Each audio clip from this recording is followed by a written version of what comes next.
Okie dokie. Vicky, if you want to come on, turn on your video and unmute, we are really excited to welcome Dr. Vicki Murray to the WPC team. Um, she is our Center for Education director. She is new, starting and just getting started recently, and she's coming from out of state. So let's see here. Am I okay? I think we're good there. Thanks so much for joining. Do you want to introduce yourself, give your background, and tell us a little bit about the work that you've done before joining our team? We're really, really excited to have you with us. Well, of course, Donald, thank you so much for having me on. It's really a pleasure. My name is Vicki Murray, and I am from Arizona. My background is in education policy research that really focuses on empowering parents to make the choices that they, not government or anyone else, believes is best for their children. And unfortunately, when people hear choice, people come up with all sorts of preconceived notions.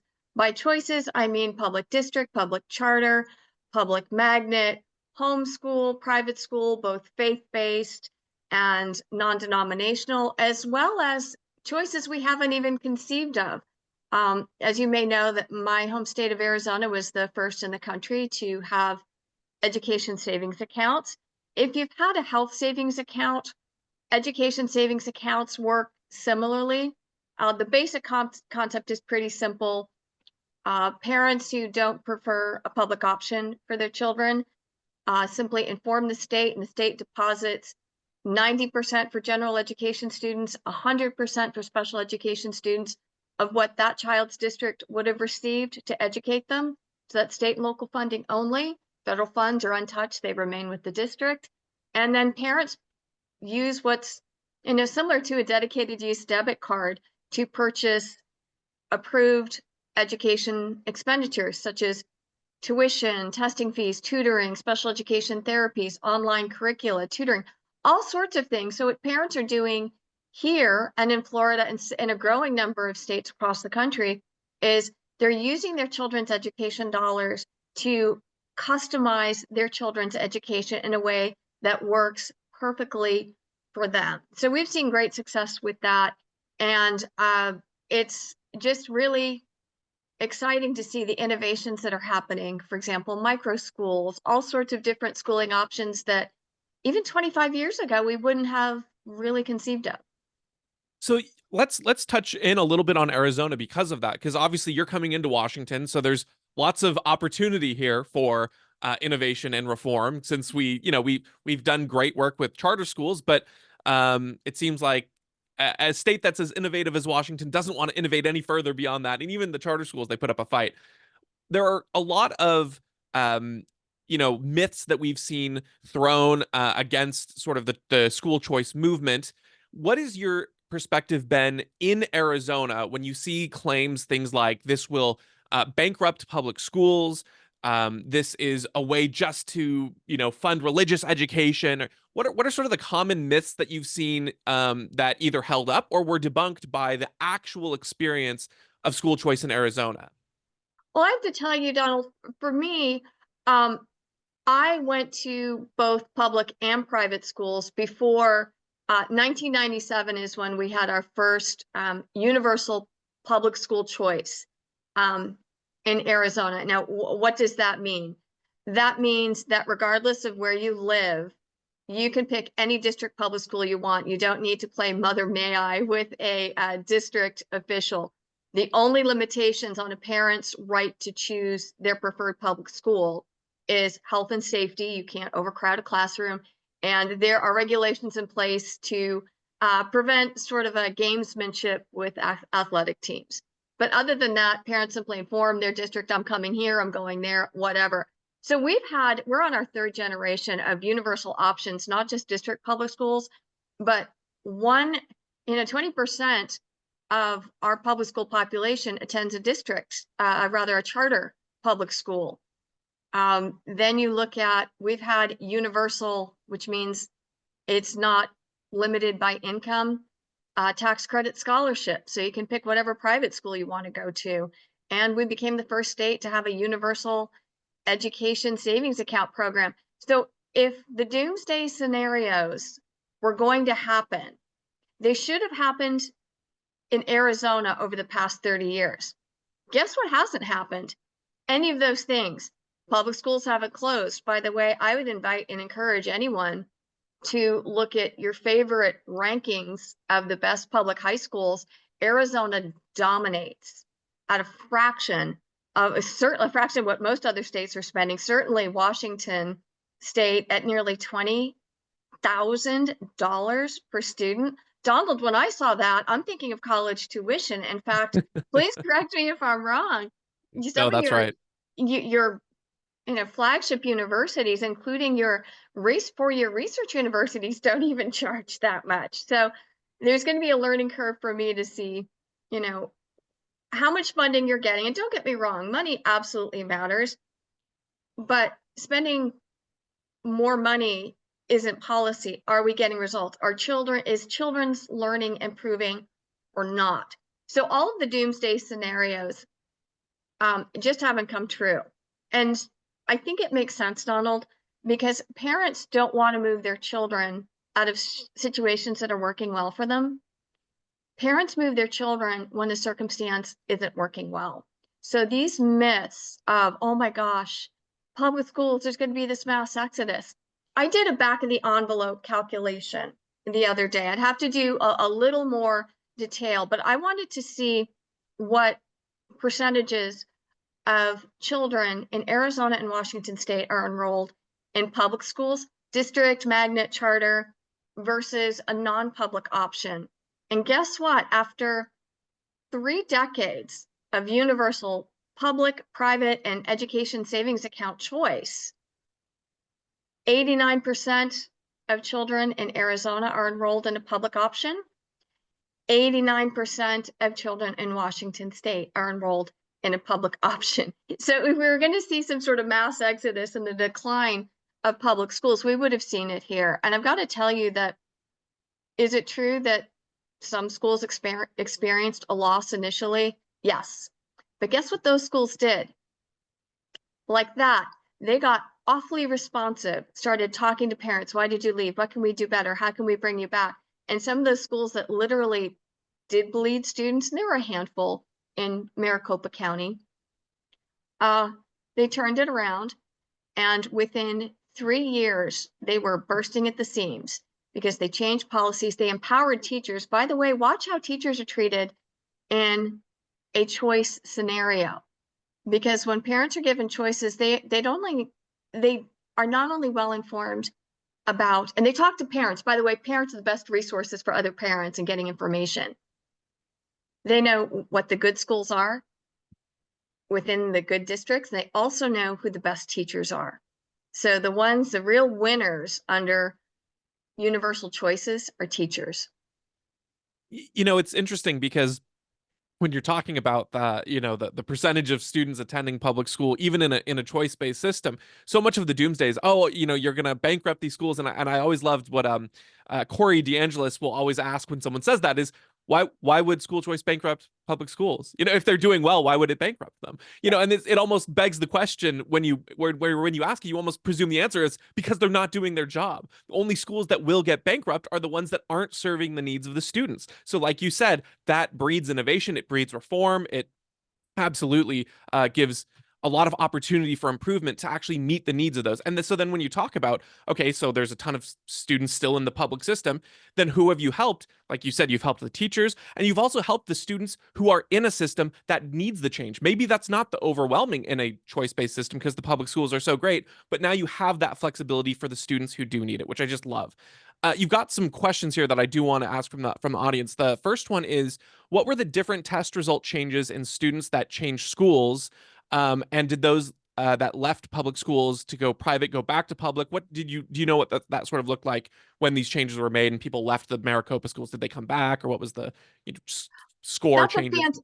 That's a fantastic question, and I can tell you that it touches upon something that's so important. Children need different options at different points in the education pipeline, and that's what choice does. I'll take public charter schools first. What we did find through very scientifically rigorous and exacting statistically controlled methods is that in Arizona, children, the pattern where the testing improved the most are children who started off in the public charter system. They got a very, very solid foundation. And then toward high school, went to district high schools, tended to see the highest gains. And what we suspect is that you get a really solid, because most of our charter schools at the time were kind of a back to basics approach, traditional approach, and that appealed to those parents. So you get a very solid foundation. And then you go on to high school, and they tended to go to high schools where the advanced math, advanced science, and so forth were offered. They're a little more established. That did well. What we do find is when you get to private school, there's so many different types of private schools. There's no like one mold. What we do see from the test scores overall, and we're seeing it from both the public and the non-public sectors, is that children who are traditionally do not do well, don't test well, children who are disadvantaged, low-income children in particular, we've seen the highest rates of growth, not just in the private sector. When you look at the overall state growth, Arizona dominates any way you slice and dice the student demographics. And it's because of both our private school students and our public school students. So I think working together, when you give parents the freedom to find the circumstance that works best for their children at any point in time along the system, during their journey, that's when you're going to see the growth rates rise, the scores go up, and across all measures, there are improvements. I mean, just the fact that you have a built-in accountability metric by the fact that they can leave is enough for that. If anyone or if nobody left, you still would probably see some levels of improvements because Yes, they realize that they actually have to compete here. yes, that's exactly what we've seen and what has been demonstrated by the research. Yes. Let's see. Another question came in. This is, sort of related to the choice aspect. What are your thoughts on Common Core curriculum? And I'm curious if, the school choice movement, allows for alternate options. How has that played in with anything you've seen in Arizona? Well, my research on Common Core is the more parents learned about it, the less they liked about it, and they were right. Common Core, in my opinion, and based on my research, was a bunch of snake oil that was sold to parents. The brochures were great. Listen, if it did what it said it was going to do, it would be wonderful. And there are some exceptional circumstances where state standards were already so very bad, anything would be a greater than zero improvement. On the whole, though, we were absolutely misled by Common Core. And I think that was a first step for many parents about government is not necessarily your partner or your friend when it comes to the education of your children. Trust yourself, and you are the expert on what's best for your child. I think I think if we were serious about having the highest standards, the states have already done it. Massachusetts had the highest, most rigorous standards in English language arts, and California had the highest math standards. We should have if states want to do that, we don't need the federal government coming in, charging more, costing so much, and all this upheaval and testing regimes. Stop making the testing companies rich. Look at what other states are doing and implement it. It's simple. It doesn't require all this upheaval. We can do it right now. Well, that sounds actually a lot more inspiring than I was expecting. In the short term, we have our upcoming legislative session. A lot of your work, I'm sure, is going to be sort of familiarizing yourself with the lay of the land in Washington. Do you have any goals in the sense of things you're either looking to track or things you're maybe trying to get traction? Again, not necessarily, I mean, obviously school choice may be that sort of the big picture goal. Are there little things that you can think or opportunities or windows that you think that maybe Washington has that we can do in the short term, or things that you're going to be focusing on? I think Washington, may not be as far along in certain education reforms as say in Arizona, Florida, and Indiana, or some other states. But here's where Washington is in the catbird seat, in my opinion. You have seen what has happened with various reforms, not just parental choice in education. Look at what happens for me, the beginning and end of good education policy is to what degree do we empower parents? So I'm going to be looking for how are we informing parents? Are we being transparent? Because let's ask ourselves, if you can't tell a child's parent what's going on in your classroom, what's really happening here? Why we shouldn't be keeping secrets from children's parents. So that's one aspect. Another thing is financial. The more transparency we have with the financial, for example, simply reporting per pupil spending amounts. Why is that so hard? It's not so difficult. We should see how much we're spending per pupil. The more money follows children. It doesn't just go into this big, pot of money for quote unquote programs. I also want to see true accountability, which first and foremost is empowering parents, but secondly is what are the objective measures of whether programs are working or not? And if they're not working, every dollar we are putting to a program that's not working is, in my opinion, depriving a child of an enhanced education. So we have, I think, a very serious responsibility to make sure every education dollar is used optimally. So if a program isn't working, absolutely claw that back and let's invest it in something that does. I want to see that kind of and transparency generally is what I'd like to see. So student-centered funding, transparency, and empowering parents, it's going to be the triumvirate for me this session. Excellent. Now we have a question here. I don't think there's been any pre-filed legislation that I've seen yet regarding this, so I'm guessing that you probably have not heard of this yet. But I just want to confirm: do we know of any plans or potential legislation that's going to try to move funding from administration spending to teaching, or to administrators to teachers, essentially? That's excellent. It's my hope. I personally have not heard anything about that, but I know that has been on lots of people's minds. So please stay tuned. I do believe that a lot of our lawmakers are going to be interested in that. And that's the beauty of student-centered funding. When money follows the student, you know exactly how much is going to teachers, because what do parents want to fund? They want to fund teachers. By the way, I don't want to completely slam administrators. Great administrators can be worth their weight in gold to free teachers to focus on their classrooms. However, when we have as many administrators as teachers, or sometimes more, and guess where that comes from? Federal mandates, state mandates. So I would say funding follows student. Government, we need to maybe curb ourselves when we say there ought to be a law, there ought to be a program. Let's really think about that. I think that's fantastic. One of the things that people don't always consider is when a particular group or a particular item is saying, we need this thing. You also have to recognize that we need that thing in its right amount. If we had a school system that was 100% teachers and no administrators, we would be saying, okay, let's level this out. We don't need 100% teachers. But similarly, we also have to recognize that maybe the amount of administrators we have is not representational of the needs of the school system too. Absolutely. And when that happens, Donald, in my opinion, we've lost our rudder, and the rudder is parents. Exactly. Well, thank you so much, Vicki, for coming on. We're really excited to, get this next year started with you at the helm of our education department. So if anyone, has questions or wants to reach out, her email is vmurray@washingtonpolicy.org. And so I'm just going to speak on her behalf. I'm sure she'll be happy to take any other questions you have. You'll just have to give her a little bit of time, January through March, since it'll be legislative session, which is a whirlwind for all of us. So thank you again, Vicki. Thank you. All right, well, that is our show. So thank you guys so much for joining us. And as a reminder, this show happens every other week. We will be going every week during the legislative session, most likely, as we have done in the past. So stay tuned for that.